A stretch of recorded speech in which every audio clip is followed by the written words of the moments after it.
موجودہ دور کا فتنہ عظیم کہ آپ صلی اللہ علیہ وسلم کی وفات ہوئی یا آپ زندہ ہیں اور ہر جگہ پر موجود ہیں.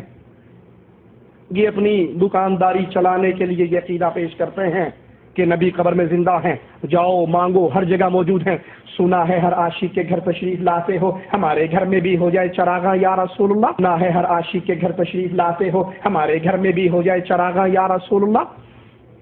اور پھر عقل کے اتنے اندھے ہیں، اب ان کا عقیدہ ہے کہ نبی زندہ ہیں، حاضر ناظر ہیں، ہر جگہ پہ موجود ہیں. چلے ٹھیک ہے، آج سے 3-4 سال پہلے میں پاکستان گیا تو لاہور کے اندر ہم نے بڑے بڑے اشتہار لگے ہوئے دیکھے. بادشاہی مسجد میں اللہ کے نبی کی جوتیاں پڑی ہیں نا، اللہ کے نبی کی جوتیاں پڑی ہیں نا، اللہ کے نبی کی جوتیاں پڑی ہیں نا. کہا وہ چوری ہو گئی. اچھا جب نبی زندہ ہے، حاضر ناظر ہے، جوتیاں یہاں کیوں پڑی ہیں؟ نبی زندہ ہے، حاضر ناظر ہیں، چلتے پھرتے ہیں، ہر جگہ موجود ہے، جوتیاں تمہارے پاس کیوں پڑی ہوئی ہیں؟ یہ پگڑی آپ کی آپ کے پاس کیوں پڑی ہے؟ یہ عصا آپ کا آپ کے پاس کیوں پڑا ہے؟ تو نبی کے پاس ہونا چاہیے.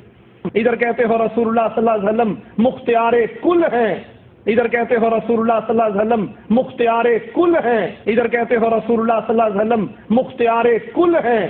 کیا عجیب ڈرامہ بازی ہے، کیا عجیب ڈرامہ بازی ہے، کیا عجیب ڈرامہ بازی. کیا یہ شخص مفتی ہے جو فتوے جاری کر رہا ہے؟ یہ شخص کون ہے اور اس کے عزائم؟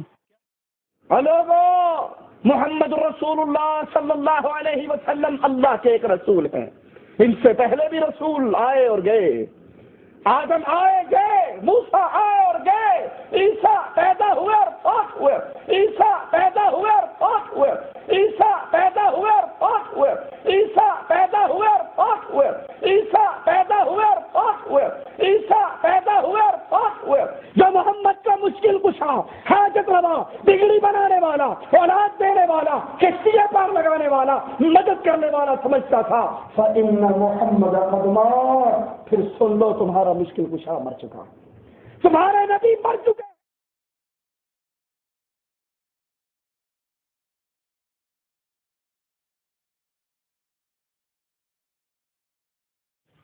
سنیوں کا عقیدہ ہے نبی زندہ ہے، وہابیوں کا، دیوبندیوں کا، تبلیغیوں کا، غیر مقلدوں کا عقیدہ ہے نبی مردہ ہے نا ان کا عقیدہ. میں الزام تو نہیں لگا رہا ہوں نا بھائی، جو عقیدہ ان کا وہ بتا رہا ہوں میں، تمہارا عقیدہ وہ بتا رہا ہوں میں. اب یہ داڑھی والا کہتا ہے نبی زندہ ہے، اب وہ داڑھی والا کہتا ہے مردہ ہے. اب بیچارے بھولے والے سوچ رہے ہیں کہ اللہ یہ بھی مولانا وہ بھی مولانا، یہ بھی نمازی وہ بھی نمازی، یہ بھی حافظ وہ بھی حافظ، یہ بھی قاری وہ بھی قاری. ایک کہتا ہے زندہ اور ایک کہتا ہے مردہ، اور دونوں نبی کا کلمہ پڑھتے ہیں. تو آخر ہم جائے تو کدھر جائے؟ ادھر گئے تو اس نے کہا کافر، ادھر گیا تو اس نے کہا کافر. ہے نا ٹینشن والی بات؟ تو میں دودھ کا دودھ پانی کا پانی کر دوں؟ جلدی بولو. نہیں ان کی بات مانو نہ اس کی بات مانو. چلو فیصلہ کر لو ہنالا والوں کہ رسول پاک کی بات مانیں گے، جو عقیدہ رسول پاک دیں گے وہ عقیدہ لوں گا. وعدہ کرو پہلے. میرے رسول جو کہیں گے وہی مانو گے نا؟ میرے رسول نے اگر زندہ کہا تو کیا مانو گے؟ اور مردہ کہیں گے تو کیا مانو گے؟ مردہ. اگر رسول نے کہا نبی مردہ ہے، ہن اللہ والوں سب کے سب مردہ ماننا. اور اگر رسول پاک نے فرما دیا نبی زندہ ہے تو ہن اللہ والوں سب کے سب نبی کو، سنیو تم بھی ماننا، وہابیو تم بھی ماننا، تبلیغیو تم بھی ماننا، غیر مقلدیو تم بھی ماننا، سب نبی کا کلمہ پڑھتے ہو. تو آج وعدہ کرو کہ جو مصطفیٰ عقیدہ لیں گے وہ عقیدہ ہمارا ہو. بولو سب کا وعدہ ہے؟ پہلے ہاتھ اٹھا کے بتاؤ ہم کو. ہاتھ نیچے نہیں رکھو گے جب میں بولوں گا تب. جو نبی عقیدہ دیں گے وہ عقیدہ لوگے نا؟ یہ ملا کا جھگڑا چھوڑو، کہتے ہیں نا یہ مولا کا جھگڑا ہے، ہاتھ اوپر ہی رکھو ابھی. اب جو رسول عقیدہ دیں گے وہ آپ کو عقیدہ لینا ہے. اور اگر آپ اہل حدیث ہیں تو اٹھائیے صحیح ستہ کی مشہور حدیث پاک، ابن ماجہ شریف صفحہ نمبر 77، مشکات شریف صفحہ نمبر 121. آپ نیچے کر لو. یہ حدیث بتایا میں نے. کیا بتایا؟ اور جب حدیث کہوں تو سمجھ جاؤ کہ مصطفیٰ جان رحمت کا فرمان ہے، اور جب قرآن بولوں تو سمجھ جاؤ اللہ کا فرمان ہے. اب اگر کوئی بھی وہاں بھی اہل حدیث ثابت کر دے کہ یہ حدیث غلط ہے، 5 کا انعام ہے. اور میں مشکات شریف ابن ماجہ لا کے تمہارے ہن اللہ میں دکھا کر کے تب واپس جاؤں گا. اگر آپ کو شوق ہے کہ حضرت دکھاؤ تو دکھانے کے لیے تیار ہوں، تم ایک پیسہ بھی مت دو، لیکن دیکھنے کے بعد توبہ کر کے وہی عقیدہ تو رکھو جو عقیدہ مصطفیٰ نے دیا۔ ہمارے تمہارے سارے جہان کے نبی نے ارشاد فرمایا ان اللہ حرم علی الارض ان تاکل اجساد الانبیاء، بے شک اللہ نے زمین پر حرام کر دیا کہ وہ نبیوں کے جسم کو کھائے، فنبی اللہ حی، تو اللہ کے نبی زندہ ہے۔ رسول نے کیا عقیدہ دیا؟ تو اب آج سبحان اللہ والو تم کسی بھی فکر کے تھے آج سے تم سب کا عقیدہ یہ ہونا چاہیے نبی زندہ ہے، جو مصطفیٰ نے عقیدہ دیا وہ عقیدہ لے لو، نبی زندہ۔ تو ایک سلفی بولنے لگا کہ اگر نبی زندہ تھے تو صحابہ نے دفن کیوں کیا؟ سوال سمجھ گئے؟ وہ سلفی مولانا صاحب مسئلہ کوکن میں پڑھاتا تھا، ساتھ میں ہم جا رہے تھے الہ آباد، پون سپر فاسٹ ایکسپریس سے، بولے لگا کہ نبی زندہ تھے تو صحابہ نے دفن کیوں کیا؟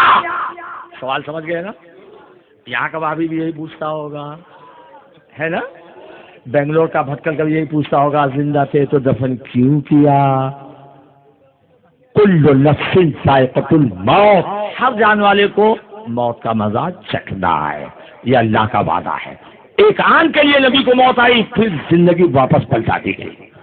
تو کہا تب صحابہ نے دفن کیوں کیا؟ میں نے کہا دفن ہو گئے تو؟ بولے دفن ہو گئے تو مردہ۔ میں نے کہا شہید دفن ہوتا ہے کہ نہیں؟ شہید دفن ہوتا ہے کہ نہیں؟ اور زندہ ہے کہ مردہ؟ زور سے بولو، اگر شہید زندہ ہے تو دفن کیوں؟ اب سوال تم کرو گے، وہابی سے سوال تم کرو گے، غیر مقلد سے تم پوچھو گے۔ شہید زندہ ہے، پارہ نمبر 2 سورہ البقرہ، وَلَا تَقُولُوا لِمَن يُقْتَلُ فِي سَبِيلِ اللَّهِ أَمْوَاتٌ بَلْ أَحْيَاءٌ وَلَٰكِن لَّا تَشْعُرُونَ، جو اللہ کے راستے مارے جائے مردہ مت کہو بلکہ وہ زندہ ہے، ان کی زندگی سمجھنے کا شعور لے۔ پارہ نمبر 4، وَلَا تَحْسَبَنَّ الَّذِينَ قُتِلُوا فِي سَبِيلِ اللَّهِ أَمْوَاتًا بَلْ أَحْيَاءٌ عِندَ رَبِّهِمْ يُرْزَقُونَ، جو اللہ کے راستے مارے جائے مردہ سوچنا بھی نہیں۔ تو شہید زندہ ہے کہ نہیں؟ زور سے بولو، جب شہید زندہ ہے تو دفن کیوں؟ اور اگر دفن ہونے کے بعد شہید زندہ ہے تو دفن ہونے کے بعد نبی زندہ کیوں نہیں؟ سمجھ گئے؟ میرے عزیزوں، وعدہ الہی کے مطابق ایک آن کے لیے موت آئی، وعدہ الہی کے مطابق قبر میں تصدیق فرما ہے۔ اور جب وہاں بھی ہر طرف سے پھنس جاتا ہے تو کہتا ہے ہم نہیں مانتے ہیں کہ اپنی قبر میں زندہ ہے۔ فی قبری ہی حدیث میں لا کے بتا، جو حدیث میں نے پڑھا اسے فی قبری ہی کہا ہے۔ فنبی اللہ حی، اللہ کے نبی زندہ ہے۔ گجرات میں ایک وہابی بولنے لگا کہ تم لوگ درود پڑھتے ہو، کیا نبی سنتے ہیں؟ میں نے کہا تیرا نبی بہرا ہوگا، ہمارا نبی تو جو جہاں سے پڑھے سنتے ہیں۔ بولے ایسا کیسا؟ نبی تو مدینے میں ہے۔ میں نے کہا اٹھا قرآن مجید کا پارہ نمبر 21 سورہ احزاب آیت نمبر 6، النبی اولیٰ بالمؤمنین من انفسہم، نبی مومنین کی جانوں سے زیادہ قریب ہے۔ مومنین کی جانوں سے زیادہ قریب، زور سے بولو۔ پارہ نمبر 26 سورہ حجرات آیت نمبر 7، وَاعْلَمُوا أَنَّ فِيكُمْ رَسُولَ اللَّهِ، اور جان لو کہ تمہارے درمیان اللہ کے رسول موجود ہے۔ کس کے درمیان؟ ہنالا والوں کے درمیان اور کسی درمیان نہیں؟ جلدی بولو، جب سب کے تو ہر جگہ موجود ہوں گے کہ نہیں ہوں گے؟ پارہ نمبر 29 سورہ مزمل آیت نمبر 15، پروردگار عالم ارشاد فرماتا ہے اِنَّا أَرْسَلْنَا إِلَيْكُمْ رَسُولًا شَاهِدًا عَلَيْكُمْ، اے لوگوں تمہاری طرف ایسا رسول بھیجا جو تم پر حاضر ناصر ہے۔